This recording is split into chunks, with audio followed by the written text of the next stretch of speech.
Welcome to the Dr. April Jasper Show, relevant conversations for business owners of today. We are grateful to have OcuSoft as a sponsor of our show. Since 1986, OcuSoft has served the community with a unique selection of proprietary brands, from dry eye care and protection with Retain line of artificial tears to eyelid hygiene with OcuSoft Lid Scrub eyelid cleansers essential for maintaining healthy eyes. Zoria Skincare from OcuSoft offers revolutionary products for people with sensitive skin and eyes. Thank you to OcuSoft for being the #1 doctor-recommended brand of eyelid cleansers and providing patients and doctors with products and supplies to continue to keep our eyes healthy. Hi, everyone. Welcome to the Dr. April Jasper Show. I am super excited, Ken, because I honestly never thought you would say yes to being on the show, so thank you for being here. You're welcome. And so this is Dr. Ken Lawson. He's an optometrist, a great friend of mine. The reason I thought he might never say yes is because as much as he doesn't act like it, he's actually really shy. True. So we are complete opposites in many ways, but I'm going to let Ken tell you more about himself. So Ken, start with who you are, where you live, what you do, whatever you want to get into, but tell everybody a little bit about yourself. Okay, well, thanks, April, for having me. You know you're a dear friend. I'm happy to be here. So I grew up in a very rural part of Florida. I'm a fourth-generation Floridian. I went to school in Florida, like Florida. I'm pro-Florida. I love it. Proud to be here. As far as my academic career, I ended up going to optometry school. I think optometry is the greatest profession there is. Amen. Did a residency in ocular disease and treatment down at Braverman Eye Center.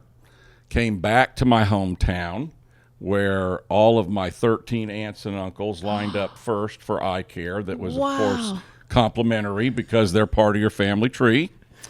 And was happy to help them. Went on from there to begin to work a little bit in regulatory optometry, meaning I got involved with Florida Medicaid and ACA as an expert witness and a Medicaid fraud expert. Right. Went on from there to get involved with reviewing Medicare records, both for quality of care, utilization, potential fraud or abuse. Went on from there to become a utilization management person where you look at codes for care that optometry or ophthalmology might provide that get a little overutilized and we pay out a little too much money. Yep. And then went on from there to be the medical director for a couple of different plans. So I like to say that you are an optometrist, but also an entrepreneur, as many of us are. And you've dabbled in lots of businesses. Anything else that you love to do and really defines who Ken Lawson is? So I love French antiques from the Louis XIV, 15, and 16 era. There's cool. a lot of really interesting history if you go back to Louis XIII and move forward. One interesting tidbit that a lot of people aren't aware of is by the time Napoleon III came along late in the 1800s, he traveled to New York and pretty much copied New York. So when you go to Paris now, you're kind of seeing what New York looked like in that era.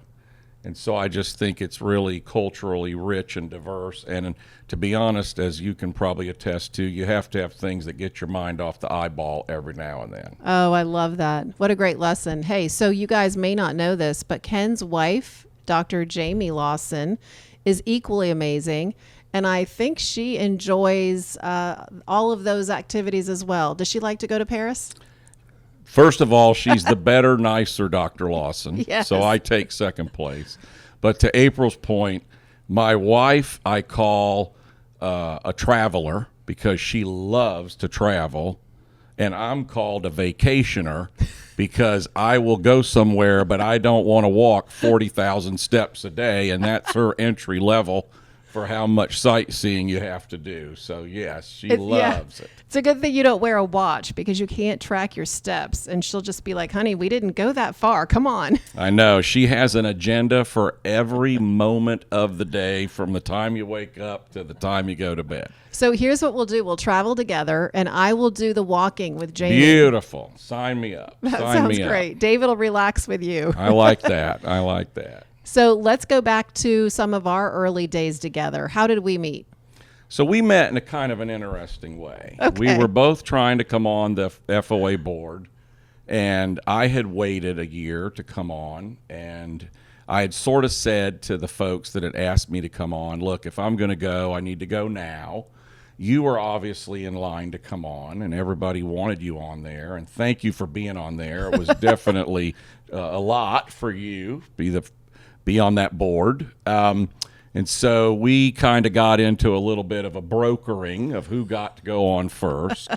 And I was delighted when you came on, but I think it took about 4 years for you to decide I was okay after that happened. And do you remember how I said that Yep. you were okay? You finally said, after meeting Jamie and measuring her up, that she was pretty good, that if she had chosen me, I had to be okay to be friends with you. True story. But here's the deal, Ken. What I've learned over the years is that you are the most loyal, kind person out there. And I'm sorry to destroy your reputation if you wanted to be known as something else. But we just appreciate you. So I'm going to say it right now. But let's get back to Florida. Okay. All right. So tell us about Florida. You're Florida native, 4th generation. Your kids are 5th. You love Florida. Tell us about Florida, past, present, future. Perfect. Thank you. And by the way, thank you for all you've done for optometry. When I grew up, Bradenton was a very slow town. A lot of dirt roads, difficult to travel, as a matter of fact, across the state, because at best you would have a 2-lane road. Yeah. And it's all by automobile, so you're not in the private flight era Right. of time. Wow. There were a lot of industries early on in my area where they barged fruit or watermelon or pumpkins down the river to then be picked up by boat and then sent out from there. So a lot of farming, Yep. not a lot of medical care.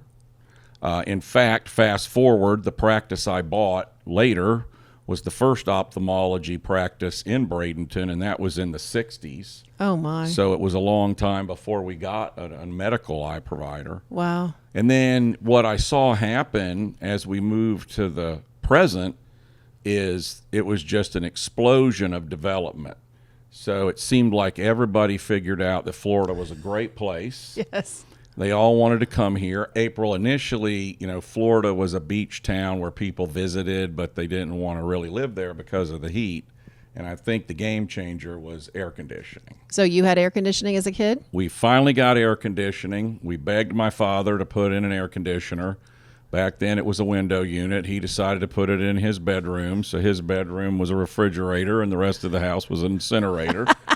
But then we got a second air conditioner, and then it got pretty good. And then I think what we saw is a lot more folks willing to stay here year-round and kind of deal with the heat. And then it just kept booming from there.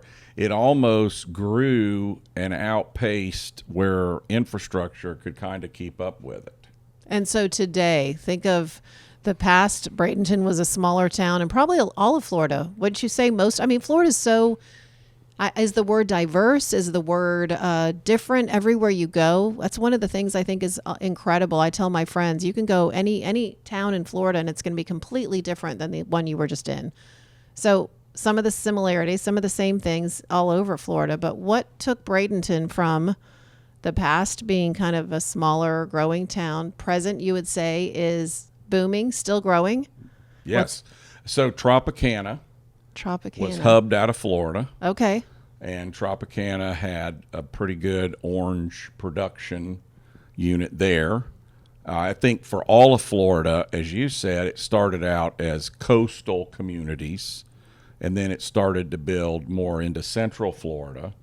And then as far as now, like today, it's really diverse, not only in the people that are there and the jobs that are there, but we have an Amazon facility located close by. Wow.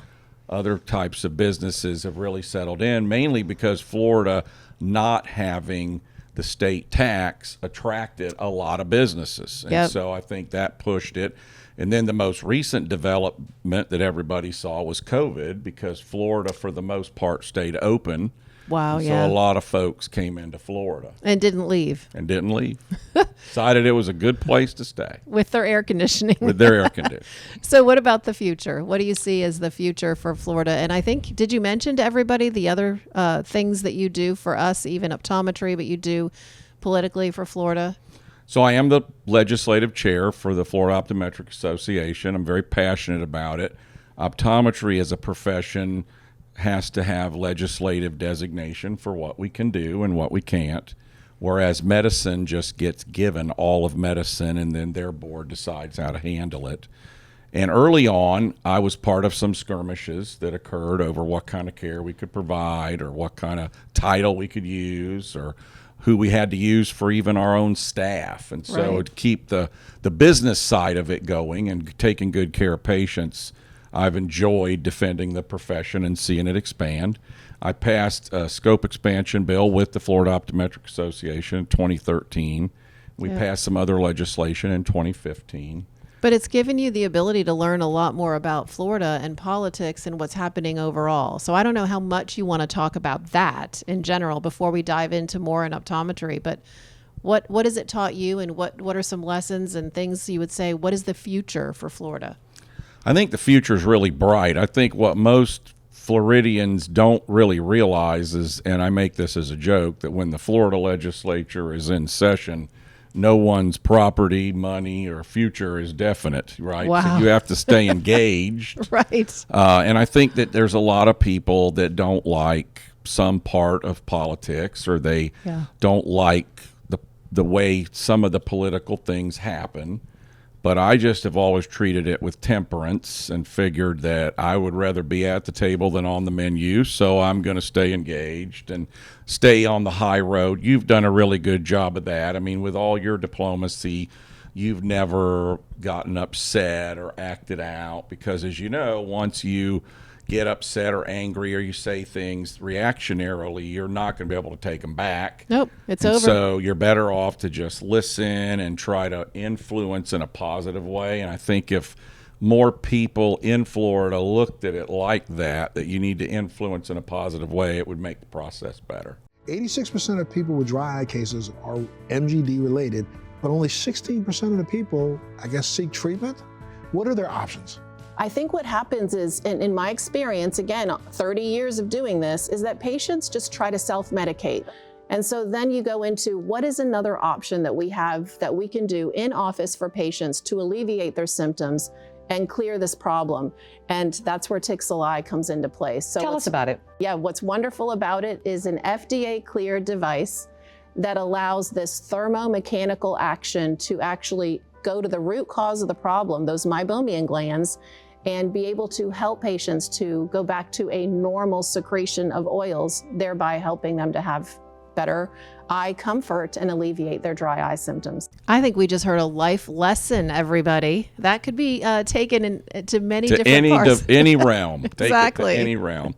And then as far as optometry goes, I'm really happy that optometry has developed the way it has. Rural Florida is still very deficient in eye health care providers, and optometrists are there. Yeah. So I think as their role increases in what they can provide, we're going to see better coverage. And you know, because you deal with lots of healthcare products, medication, et cetera, if you can get people treated early, the outcome's always better. Absolutely. And where I grew up, it was almost a little bit of a privilege to go to the doctor. What I'd like to see is that any county you live in Florida, you can get to the doctor and it's not a process, and you certainly don't have to use the emergency room as your primary care doctor. I was in the same boat, Ken. I remember I had asthma as a child, and every time I got sick, I would have a massive asthma emergency. And there were